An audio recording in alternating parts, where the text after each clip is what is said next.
एक दिन की बात है, अलौकिक कर्म करने वाले भगवान श्री कृष्ण और बलराम जी रात्रि के समय वन में गोपियों के साथ विविध प्रकार के हास्य विनोद रास आदि, भगवान श्री कृष्ण निर्मल पीतांबर और बलराम जी निर्मल नीलांबर धारण किए हुए, दोनों गले में फूलों की सुंदर सुंदर माला, अंगराग, सुगंधित चंदन, सुंदर सुंदर आभूषण पहने हुए और बड़े प्रेम से आनंद से ललित स्वर में गोपियों के साथ गायन कर रहे हैं, नृत्य कर रहे हैं। अभी निशामुखम सायंकाल था, आकाश में तारे उग रहे थे, चांदनी छिटक रही थी, बेला के सुंदर गंध से मतवाले होकर भौरे इधर उधर गान कर रहे थे। जलाशय में खिली हुई कुमुदनी की सुगंध लेकर वायु मंद मंद चल रही थी। उस समय उनका सम्मान करते हुए भगवान श्री कृष्ण और बलराम जी ने एक साथ मिलकर राग आलापा, राग का आरोह अवरोह, स्वरों के चढ़ाव उतार बहुत ही मनोरम, जगत के समस्त प्राणियों के मन और कानों को आनंद से भर देने वाला गान था। प्रभु का वो गान सुनकर गोपियां प्रेम व्यथित हो गई। परीक्षित, गोपियों को अपने शरीर की सुधि न रही। जिस समय बलराम और भगवान श्री कृष्ण दोनों भाई इस प्रकार स्वच्छंद गान नृत्य आदि कर रहे थे, उन्मत्त की भांति गा रहे थे, उसी समय कुबेर का एक अनुचर यक्ष जिसका नाम शंखचूड़ था, वो प्रेम बेसुध गोपियों को चुरा ले गया, भाग गया लेकर के। जिनके एकमात्र स्वामी भगवान श्री कृष्ण हैं, अब उन गोपियों को सुध आई तो देखा ये यक्ष लिए जा रहा है, तो भगवान को पुकारा। ध्येय मापति, जिनका ध्यान चरणों का करने मात्र से आपदा का नाश निश्चित है। उसी समय श्री कृष्ण और बलराम जी दौड़ पड़े और कहा डरना मत। अभयवाणी कहते हुए बलराम जी ने एक साल का वृक्ष उखाड़ा और उस यक्ष के पास पहुंचा। यक्ष ने देखा कि काल और मृत्यु के समान श्री कृष्ण और बलराम मेरे पास आ गए। वो मूड घबरा गया, गोपियों को तो वहीं छोड़ दिया, प्राण बचाने के लिए भागा। तब बलराम जी तो गोपियों की रक्षा के लिए वहीं खड़े हो गए और जहां वो भाग करके जाने की कोशिश करता, वहीं भगवान श्री कृष्ण ने दौड़कर पकड़ लिया और एक घूंसा उस दुष्ट के सर पर मारा। चूड़ामणि के साथ उसका सर एक ही घूंसे से पिस गया। भगवान श्री कृष्ण शंखचूड़ को मारकर वो मणि लेकर के आए और वो मणि बलराम जी को दे दी और समस्त गोपिकाओं को सुख पहुंचाया।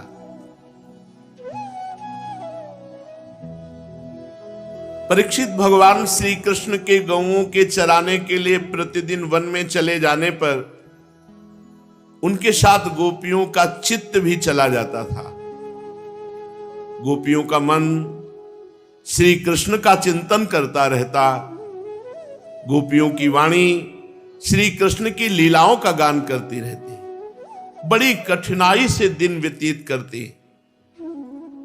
गोपियां आपस में कहती, अरे सखी, अपने प्रेमी जनों को प्रेम वितरण करने वाले और द्वेष करने वालों को मोक्ष प्रदान कर देने वाले श्याम सुंदर नटनागर जब अपने बाएं कपोल को बाईं बाह की ओर लटका देते हैं और अपनी भौहें नचाते हुए बांसुरी को अधरों से लगाते हैं, तब अपनी सुकुमार अंगुलियों को उसके छेदों पर फिराते हुए मधुर तान छेड़ते हैं। उस समय क्या होता है कि सिद्ध पत्नियां, देवियां, ये आकाश में अपने पति सिद्ध गणों के साथ विमानों पर आ जाती हैं और उस वंशी की तान को सुनकर अत्यंत ही चकित तथा विस्मित हो जाती है। पहले तो उन्हें अपने पतियों के साथ रहने पर भी चित्त की ये दशा देखकर लज्जा मालूम होती, परंतु क्षण में ही उनका चित्त वंशी की ध्वनि सुनकर प्रेम बाण से बिंध जाता है और वो विवश अचेत हो जाती है। उन्हें इस बात की भी सुधि नहीं रहती कि उनका वस्त्र कहां खिसक गया, आभूषण कहां गिर गए। अरे सखी तुम आश्चर्य की बात तो सुनो, अरे सखी तुम आश्चर्य की बात सुनो। ये नंद नंदन ऐसे दिन व्यतीत करती हैं गोपियां, आपस में बैठकर भगवान की रूप माधुरी, गुण माधुरी, महिमा का वर्णन करती है। अरे गोपियों तुम ये आश्चर्य की बात सुनो, ये नंद नंदन कितने सुंदर हैं। पहली ने कहा, जब बाम कपोल को बाम भुजा की तरफ झुकाकर अधरों पर वंशी विराजमान करके तिरछी चितवन से व्योम में विराजमान सिद्धों की पत्नियां और सिद्ध ये प्रेम विकल हो जाते हैं। दूसरी कहती है नंद नंदन कितने सुंदर, जब हंसते हैं ना खुल के तब हास्य रेखाएं हार का रूप धारण कर लेती, शुभ्र मोती सी चमकने लगती। अरे सखी उनके वक्षा स्थल पर लहराते हुए हार में हास्य की किरणें चमकने लगती। उनके वक्षा स्थल पर श्रीवत्स की सुनहली रेखा जो है ना वो लक्ष्मी जी है। वो तो ऐसी जान पड़ती मानो श्याम मेघ पर बिजली विराजमान हो स्थिर रूप से। कितने करुणामय हैं हमारे श्याम सुंदर। वे जब दुखी जनों को सुख देने के लिए विरहियों के मृतक शरीर में प्राणों का संचार करने के लिए बांसुरी बजाते हैं, तब ब्रज के झुंड बैल गौवें और हरिण उनके पास ही दौड़ाते हैं। केवल आते ही नहीं सखी, दांतों से चबाया हुआ घास का ग्रास उनके मुंह में ज्यों का त्यों ऐसा पड़ा रहता, ना वो निगल पाते, ना उगल पाते और ना चबा पाते हैं। दोनों कान खड़े करके स्थिर भाव से केवल वंशी की ध्वनि का पान करते हैं और ऐसे लगते हैं मानो भीत पर लिखे हुए चित्र हों। उनकी ऐसी दशा होना स्वाभाविक है, क्योंकि श्याम सुंदर की बांसुरी की तान का प्रभाव ऐसा है जो उनके चित्त को चुरा लिया। हे सखी, जब ये नंद के लाडले लाल अपने सिर पर मोर पंख का मुकुट बांध लेते हैं, घुंघराली अलकों में फूल के गुच्छे खोस लेते हैं, जब ये नंद के लाडले लाल अपने सिर पर मोर पंख का मुकुट बांध लेते हैं, घुंघराली अलकों में फूल के गुच्छे खोस लेते हैं, रंगीन धातुओं से अपना अंग अंग रंग लेते हैं, नए नए पल्लवों से ऐसा वेश सजाते हैं जैसे कोई बहुत बड़ा पहलवान हो, और फिर बलराम जी तथा ग्वाल बालों के साथ बांसुरी में जिस गाय का नाम लेकर पुकारते, रभाती हुई वो भागती हुई आ जाती है। प्यारी सखियों, जब ये बंशी बजाते हैं तो नदियों की गति रुक जाती है। वे श्याम सुंदर की बांसुरी सुनने के लिए प्रवाह रुक जाता है। वे चाहती हैं कि वायु उड़ाकर प्रीतम श्याम सुंदर के चरणों की धूल हमारे पास पहुंचा दे और उसे पाकर हम निहाल हो जाएं। सखियों, जैसे नंद नंदन श्री कृष्ण का आलिंगन करते समय हमारी भुजा कांप जाती है, जड़ता रूप संचारी भाव का उदय हो जाता है और हम अपने हाथों को हिला भी नहीं पाती, वैसे ही वे भी प्रेम के कारण कांपने लगती हैं। दो चार बार अपनी तरंग रूप भुजाओं को कांपते कांपते उठाती तो अवश्य है, परंतु फिर विवश होकर स्थिर हो जाती है, प्रेमावेश से स्तंभित हो जाती है।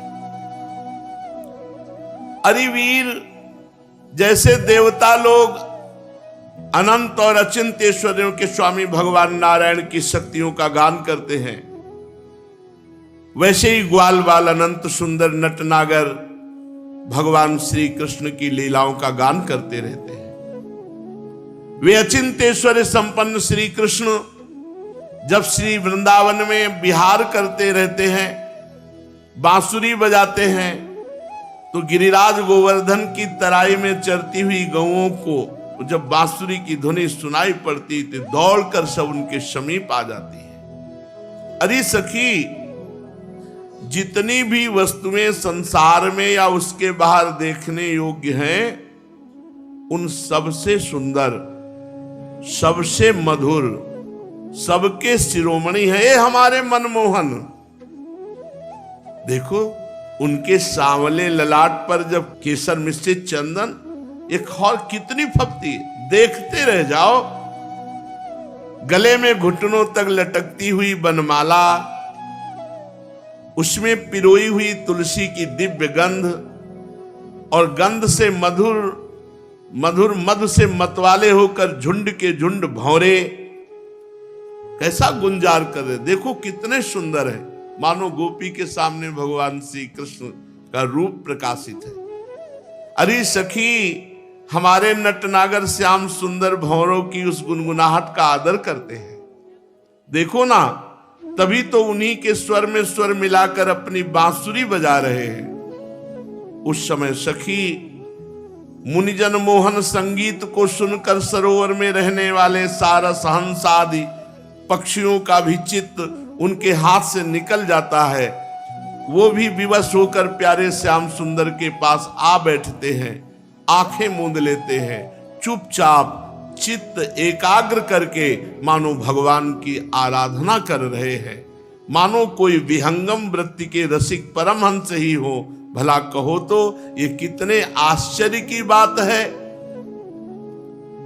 अरे सखी, ये हमारे श्याम सुंदर जब पुष्पों के कुंडल बनाकर कानों में धारण कर लेते हैं, ये हमारे श्याम सुंदर जब पुष्पों के कुंडल बनाकर अपने कानों में धारण करते हैं और बलराम जी के साथ गिरिराज जी के शिखरों पर खड़े होकर संपूर्ण विश्व को आनंदित करते हुए बांसुरी बजाते हैं।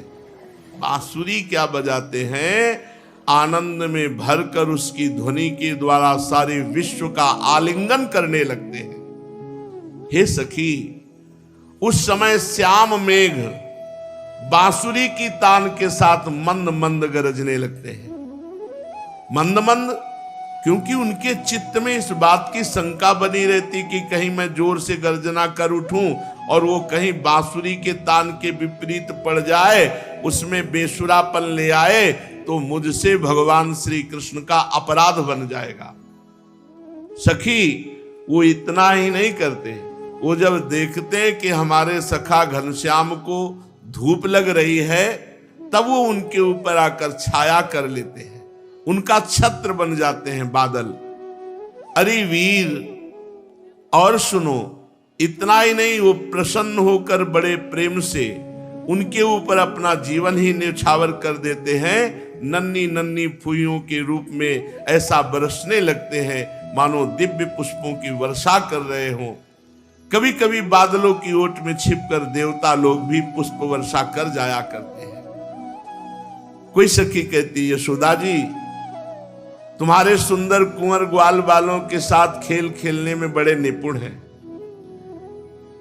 रानी जी, जब तुम्हारे लाडले लाल सबके प्यारे तो हैं ही, चतुर भी हैं। देखो ना, ये बांसुरी बजाना किसने सिखाया उनको?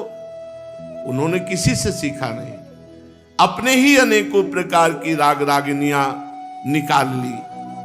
जब वे अपने बिंबा फल सदस्य लाल लाल अधरों पर बांसुरी रखकर ऋषभ, निषाद आदि स्वरों की अनेक जातियां बजाने लगते हैं, तो श्रवण सस्तदुपाधार सुरेशा शक्र सर्व परमेष्ठि पुरोगा कवय आनत कंधर चित्ता कश्मलम ययुर निश्चित तत्वा निज पदाब्ज दलैर ध्वज वज्र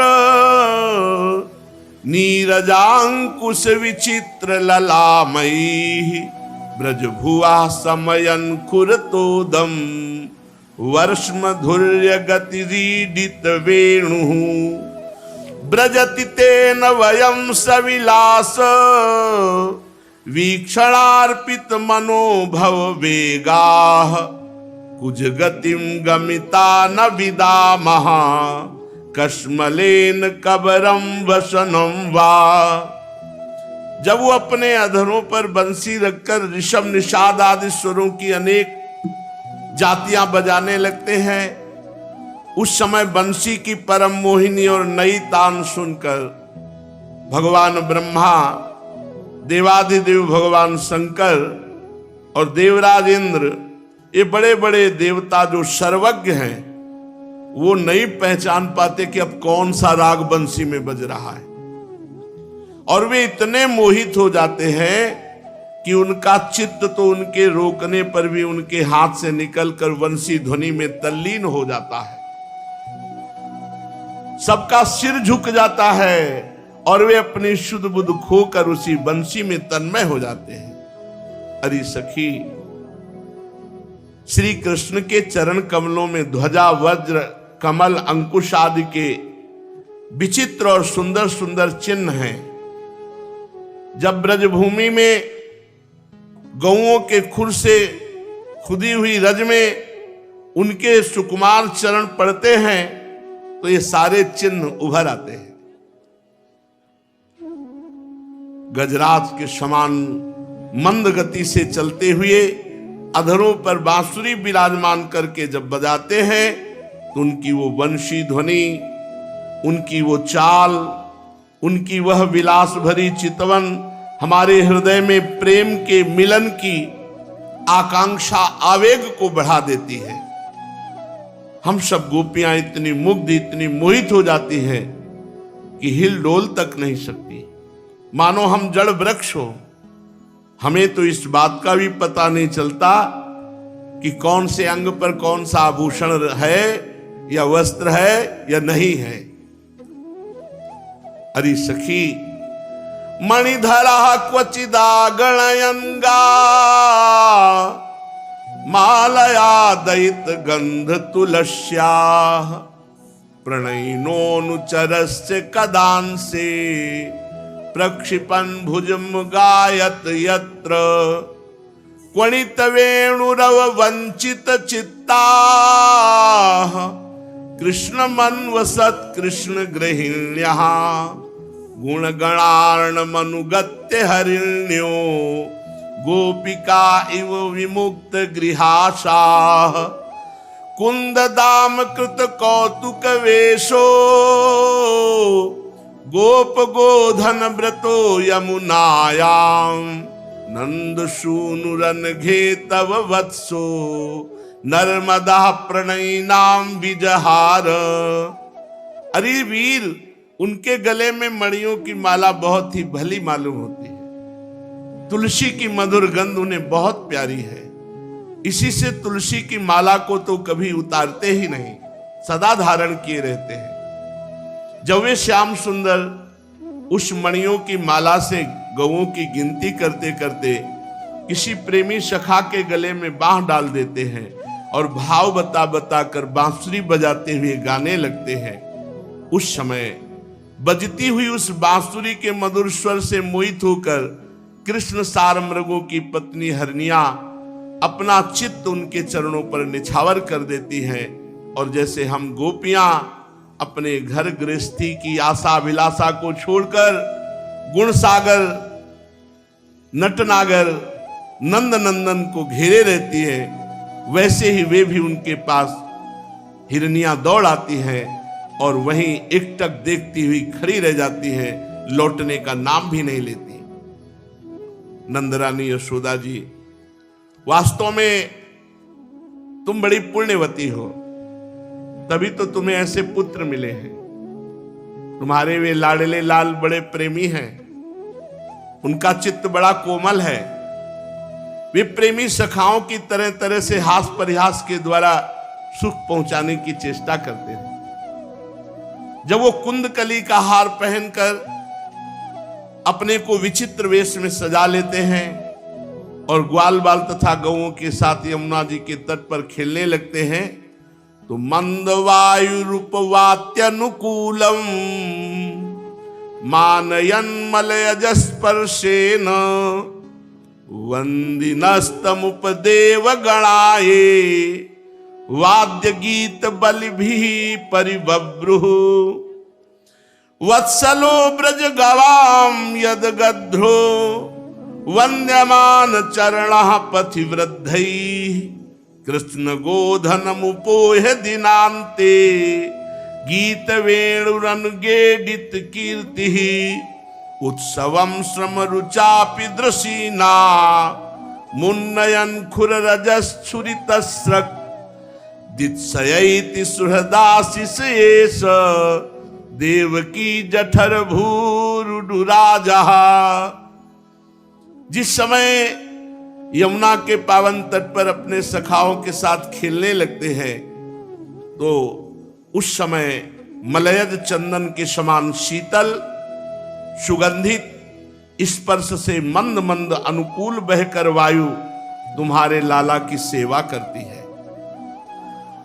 और हे यशोदा जी, गंधर्वादि उपदेवता बंदी जनों के समान गा गाकर तुम्हारे लाला को संतुष्ट करते हैं, अनेकों प्रकार की भेंट देते हुए सब ओर से घेर कर उनकी सेवा करते हैं। अरे सखी, श्याम सुंदर ब्रज की गौओं से बड़ा प्रेम करते हैं। देखो ना, हम ब्रजवासी और गौओं के लिए उन्होंने गोवर्धन धारण किया। अब तो वो गौएं लौटा कर आते होंगे। देखो सायंकाल हो चला है, तब इतनी देर क्यों हो गई सखी?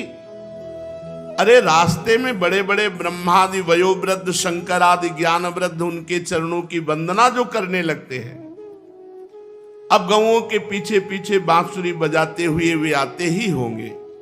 ग्वाल बाल उनकी कीर्ति का गान कर रहे होंगे। देखो देखो ना, वो आ रहे हैं। गौओं के खुरों से उड़ उड़ कर बहुत सी धूल बनमाला पे पड़ गई। वे दिन भर जंगलों में घूमते घूमते थक गए हैं। देखो कितनी सुंदर शोभा है, हमारी आंखों को कितना सुख मिल रहा है, कितना आनंद दे रहे हैं। ये यशोदा जी की कोख से प्रकट हुए सबको आह्लादित करने वाले चंद्रमा हम प्रेमी जनों की भलाई के लिए, हमारी आशा अभिलाषाओं को पूर्ण करने के लिए हमारे पास आ रहे हैं।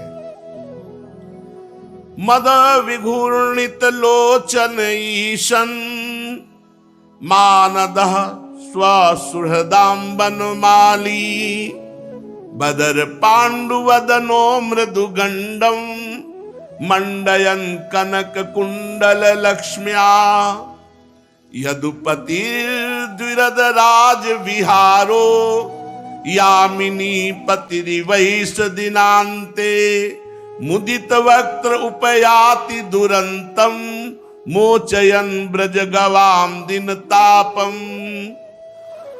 सखी देखो कैसा सौंदर्य है, मद भरी आंखें चढ़ी हुई, कुछ कुछ लालिमा लिए हुए प्रभु श्री कृष्ण की आंखें कैसी भली जान पड़ती। गले में बनमाला लहरा रही, सोने के कुंडलों की कांति से अपने कोमल कपोलों को अलंकृत कर रहे हैं। श्री मुखारविंद पर अध पके बेर के समान कुछ पीलापन जान पड़ता है, क्योंकि धूल जम गई। रोम रोम से विशेष प्रकार से मुख कमल प्रसन्नता फूट रही। देखो देखो, अभी अपने सखा ग्वाल बालों को सम्मान करके उन्हें विदा कर रहे हैं। देखो देखो सखी, ब्रज विभूषण श्री कृष्ण गजरात के समान मद भरी चाल से इस संध्या वेला में हमारी ओर आ रहे हैं। अब ब्रज में रहने वाली गौओं का, हम ब्रज गोपियों का दिन भर का असह्य विरह ताप बिताने के लिए उदित होने वाले चंद्रमा की भांति ये हमारे प्यारे श्री कृष्ण श्याम सुंदर हमारे समीप आ रहे हैं। परीक्षित, बड़भाग्नि गोपियों का ऐसे समय जाता, ऐसे उनका मन श्री कृष्ण में लगा रहता। वे श्री कृष्णमय हो गई थी। जब भगवान श्री कृष्ण दिन में गौओं को चराने के लिए वन में चले जाते, तब वे उन्हीं का चिंतन करती रहती और अपनी अपनी सखियों के साथ अलग अलग उन्हीं की लीलाओं का गान करके उसमें रम जाती। इस प्रकार उनके दिन बीतते। आगे अरिष्टासुर का उद्धार और कंस का दिखाई देता है पक्ष लिए हुए, लेकिन है श्री कृष्ण पक्ष में ही।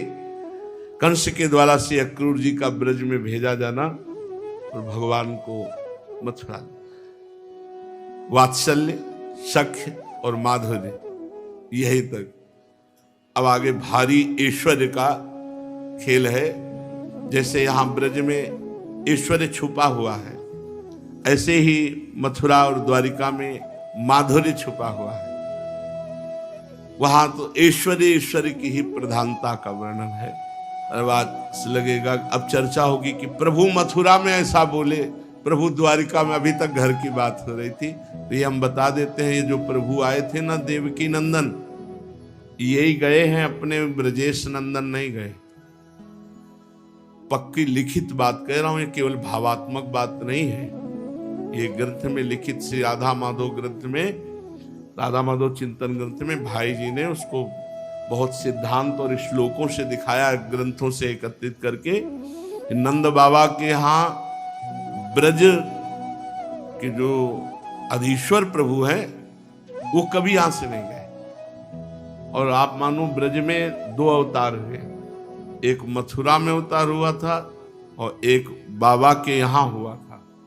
तभी हमारे महाप्रभु कह रहे हैं कि हमारे लाल जो प्रगटे हैं, चलो भाई आनंद आज नंद के द्वार, दास अनन्य भजन रस कारण। अनन्य भजन रस का जो स्वरूप है वो लाल जो प्रिया जो हमारी जो है वही प्रकट हो रहे हैं। अब देखो, जब लाडली जो प्रकट होती तो कहते चलो वृषभान गोप के द्वार, जन्म लियो मोहन हित श्यामा। और जब अभी आगे आप प्रसंग में देखेंगे, अक्रूर जी को दुभुज मुरली मनोहर के दर्शन नहीं हुए। शेष पर शयन करने वाले अनंत महिमाशाली भगवान के दर्शन हुए। फिर आंख खोल के देखा जल के बाहर तो श्री कृष्ण बलराम, जल के नीचे तो वही बलराम जी, शेष जी और भगवान सैया पर शयन कर रहे। माधुर्य का ये जो क्षेत्र है, वृंदावनम परित्यज्य पादमेकम न गच्छति। हमारे प्रभु नहीं गए, वो हैं। जो प्रभु आए थे देवकी नंदन, वही मथुरा गए और वही द्वारिका लीला करके अंतर ध्यान की लीला की।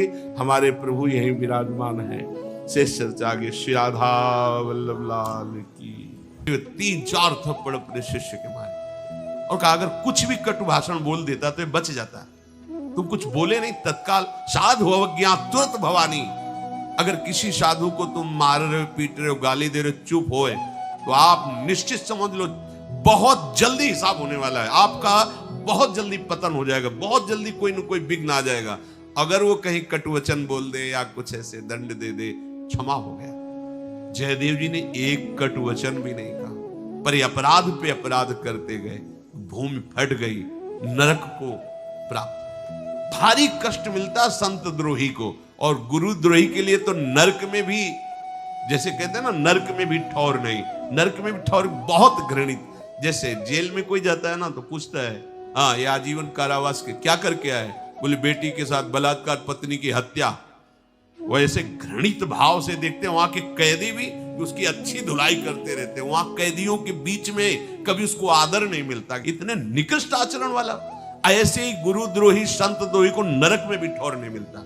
पर ये लोग जो भगवान की माया से ठगे गए हैं, साधारण समझ करके संतों की निंदा, संतों की अवहेलना।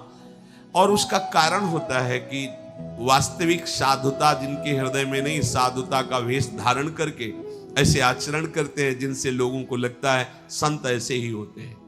संत अपने प्राण दे सकते हैं लेकिन भगवान की आज्ञा के विरुद्ध नहीं चल सकते। बात समझ लेना। जैसे ऊसर में कितना भी खाद पानी लगा दो, अंकुरण नहीं हो सकता, ऐसे संत के हृदय में वो बात ही नहीं उदय होगी जो भगवान के विरुद्ध हो। उसे संत कहते हैं। संत हृदय जिम उपज न कामा, ऊसर वर्ष तृण नहीं जामा।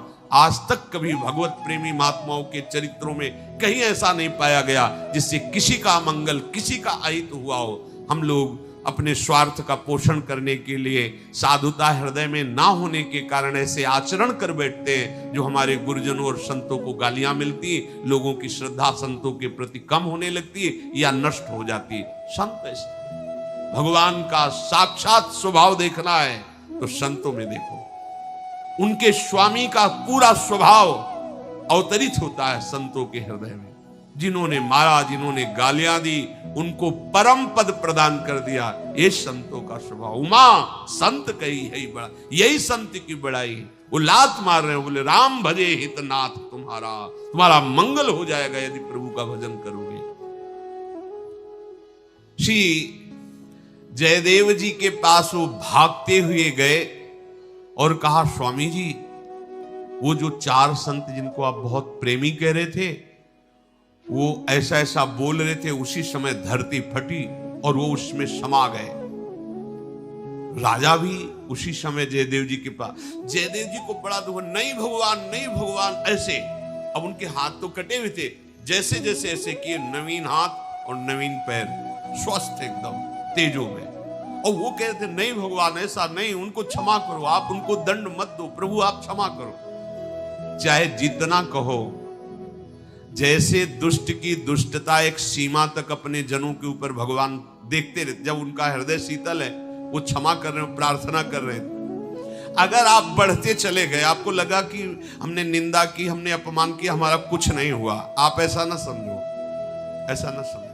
सैकड़ों बार वो प्रभु से प्रार्थना, नहीं प्रभु बिल्कुल नहीं, हे करुणा निधान, आपका ही बनाया हुआ विधान, नाथ यदि आप चाहो तो उसकी बुद्धि शुद्ध करके अपना परम पद दे सकते हो। प्रभु वो दंड का अधिकारी नहीं, आपकी माया से भ्रमित, तो प्रभु भी शांत रहते।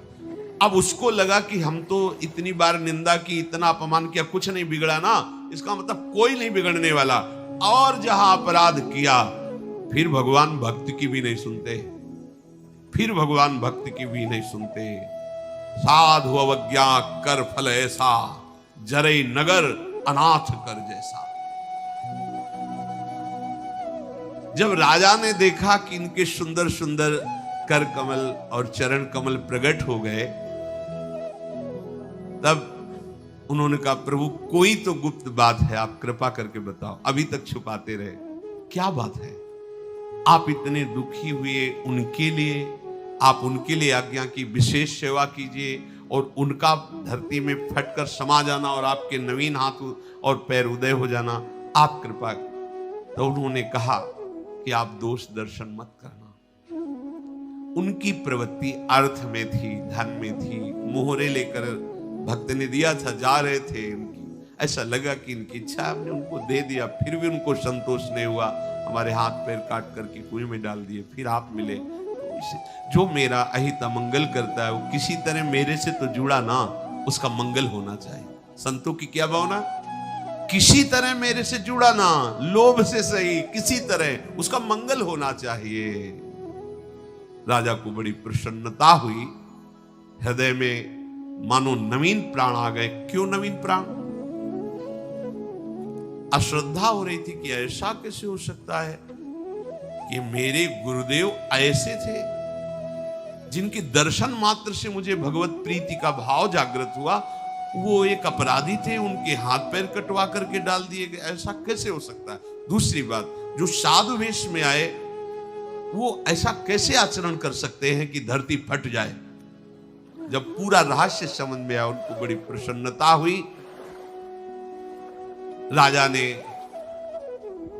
जयदेव जी से कहा, अभी तक जिस बात के लिए तरसते रहे, वो आज आप कृपा करके पूरा करो। अपने चरणों का चरणामृत और अपना कर कमल हमारे सर पर रखो।